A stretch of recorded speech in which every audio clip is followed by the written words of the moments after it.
To this special briefing in the virtual format on the India-EU Summit. I have with me Secretary West in the Ministry, Mr. Vikas Swarup. He is joined by Mr. Sandeep Arya, Joint Secretary, Europe West, and Mr. Sandeep Chakravarti, who is Joint Secretary Designate. May I now invite Secretary West to make his initial remarks, after which he will answer your questions. Over to you, sir. Thank you, Anurag. Friends, the 15th India-EU Summit has just concluded. It was held in virtual mode and attended by the Prime Minister of India, Shri Narendra Modi, the President of the European Council, Mr. Charles Michel, and the President of the European Commission, Ms. Ursula von der Leyen. Our External Affairs Minister, Dr. S. Jaishankar, our National Security Advisor, Shri Ajit Doval, and the EU High Representative for Foreign and Security Policy, Mr. Joseph Borrell, also attended the summit. Our relationship with the European Union is a very active one.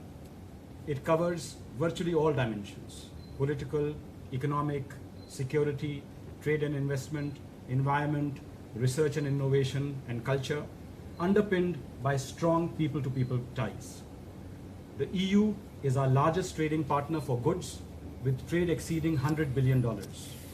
We also have a large services trade of approximately $40 billion. The EU is one of the largest investors in India, with cumulative investment of over $91 billion. The EU is also an important source for technology, innovation, and best practices. The summit was held in a very cordial atmosphere, marked by mutual respect and appreciation between the leaders, which has been a hallmark of past interactions between them.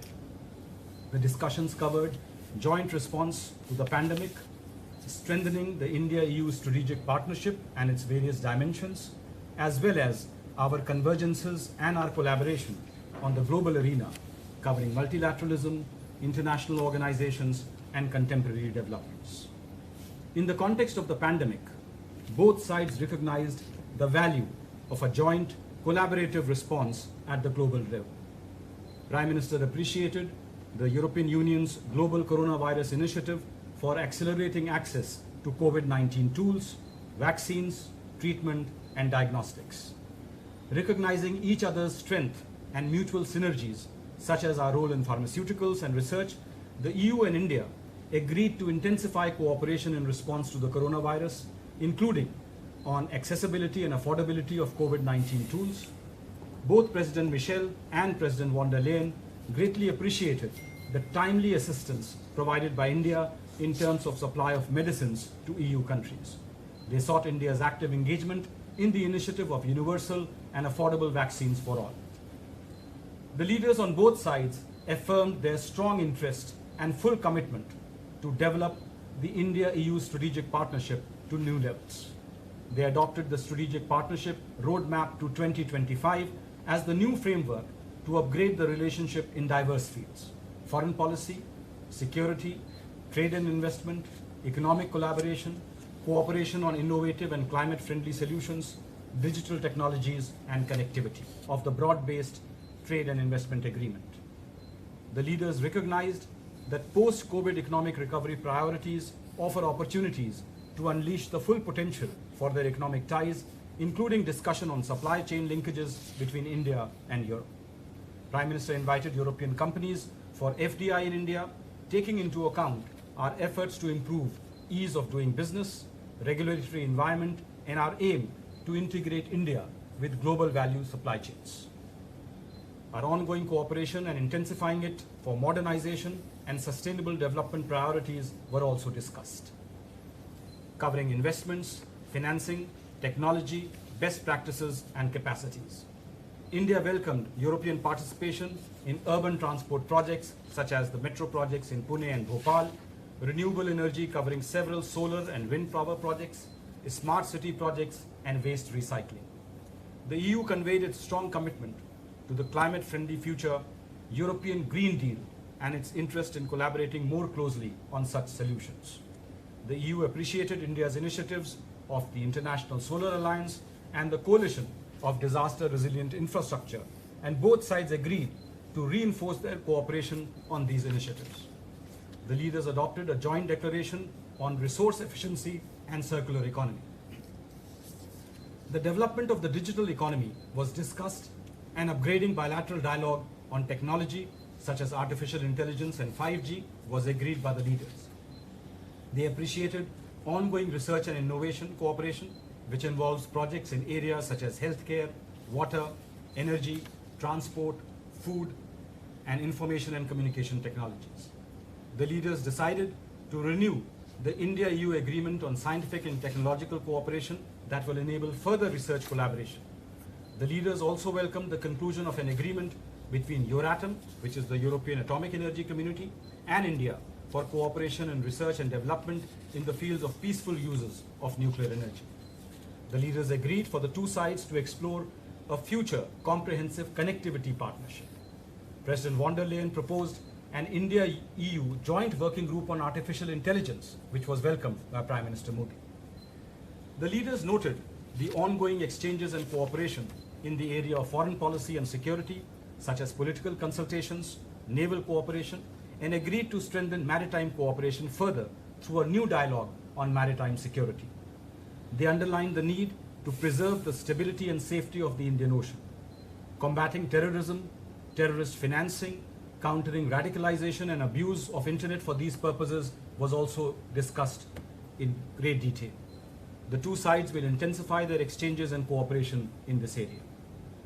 The leaders discussed the contemporary global environment and the need to strengthen multilateralism and joint coordinated responses based on dialogue and cooperation and respect for a rules-based international order.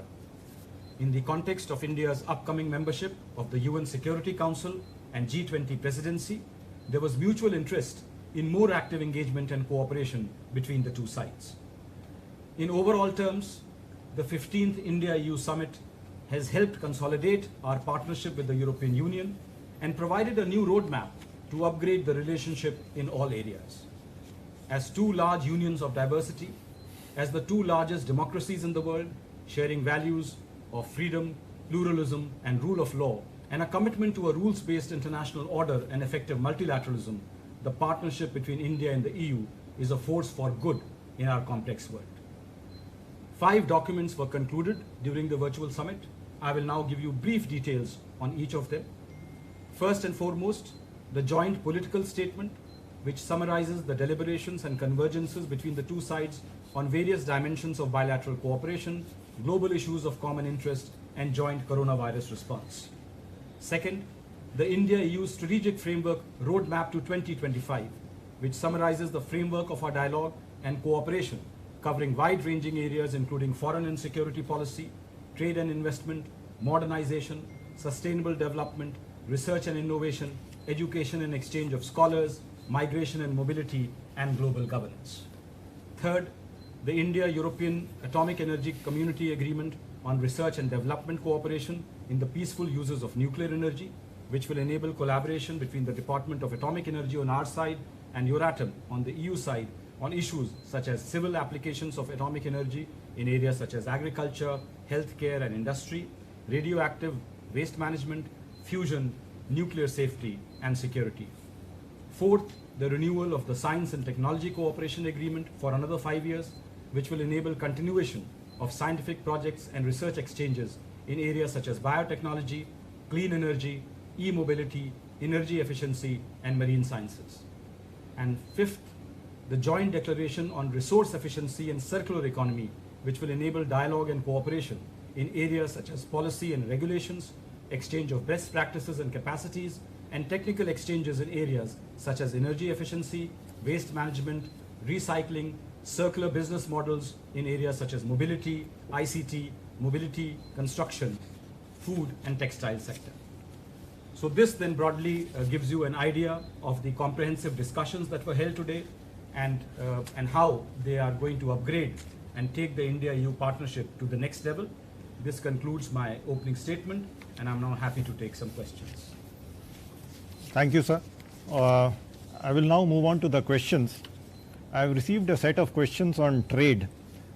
These questions largely want to know whether any headway has been made on the FTA, whether India is in favor of a free trade agreement with the European Union, whether the EU has proposed a separate investment protection agreement before an FTA is negotiated, Similar questions have been asked by Jomi Thomas from Malayalam Manorama, Shankar Kumar from India versus Disinformation, Maha from News 18, Athar from Times Now, Kamaljeet from Aaj Tak, and Manas from PTI.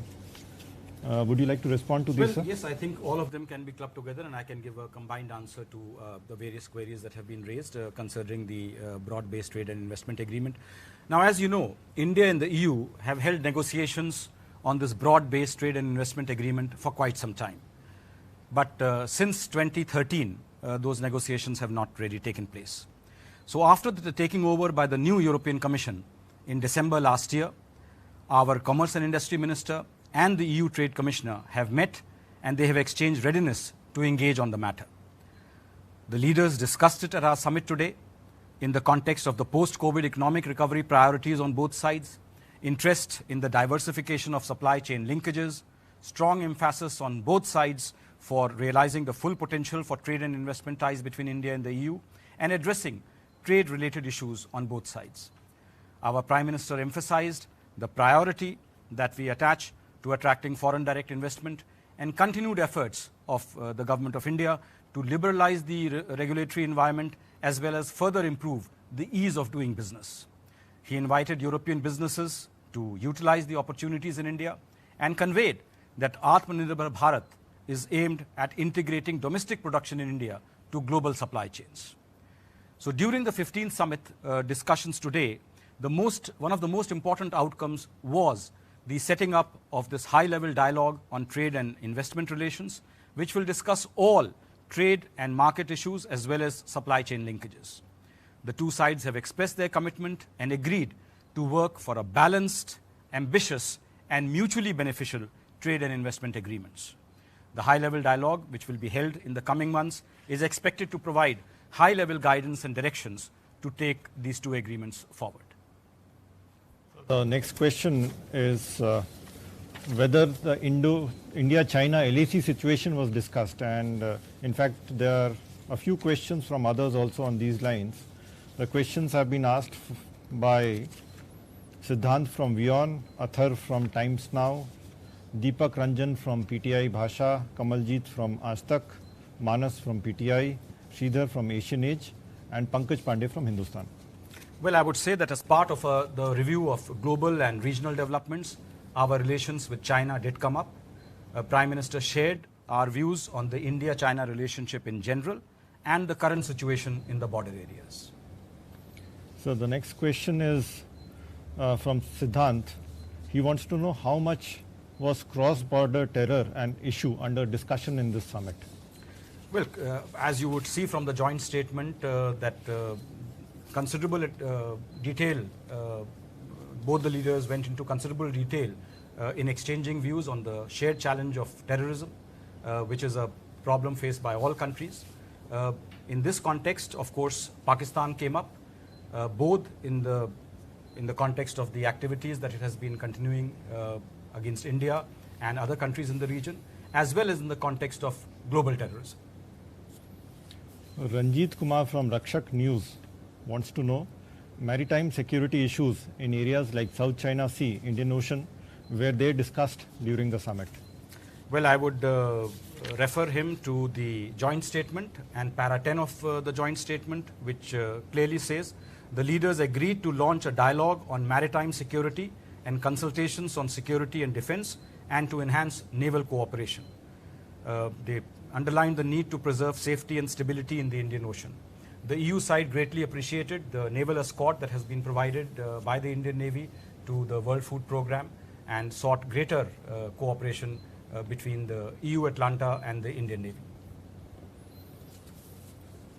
Was the human rights issue with reference to JNK and CA raised by EU at the summit? This is a question from Sridhar from Asian Age, and there's a similar question from Maha from CNN News 18.